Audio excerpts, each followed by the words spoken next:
Like when it comes time to work in the studio, there's a huge misunderstanding with expected behaviors and practices for the artist and the engineer in order to have great workflow. I like to bridge that gap by giving a list of behaviors that engineers should adopt in order to have a better recording session with their artist. This is part 2 of me bridging the gap between artists and engineers by giving a list of behaviors and practices so to create a better workflow in the studio. This time, engineer edition. First practice, be prepared.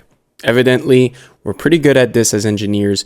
We already organize our sessions. If we have the files a day in advance, we make sure the mic is set up, everything is patched through. And if the artist sent the reference, we probably have an idea of the effect that they want, in their vocal chain in order to have the desired effect that the artist is chasing for. It's easy and that's expected. But let's talk about practice number 2, which is to make the artist feel like an artist. What I mean about making an artist feel like an artist is to make them feel like when they arrive in the studio, there's a bottle of water that's there for them. There's tea if they desire. There's a bit of snacks in case they're a bit hungry. At the end of the day, artists are special customers, so try to adapt to their needs and try to make them feel welcome and special when they're in their studio. Man, as a recording engineer, the amount of times that you had to act a bit as a therapist, as a vocal coach, and if you have no vocal coaching experience, it was crucial in order to have the best vocal take from the artist. Third practice, which I think is actually expected from the artist, and I know engineers do this,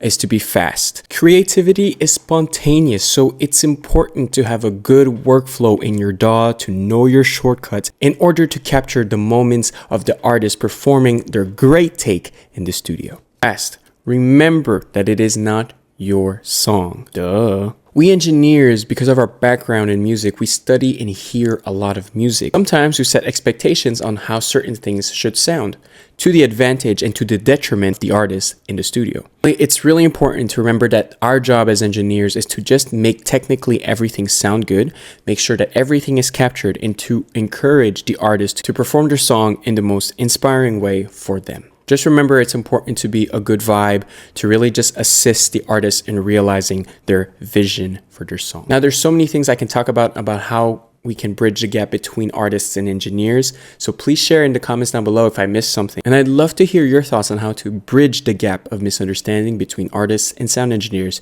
just to create a better harmonious workflow in the studio. Stay creative. Peace.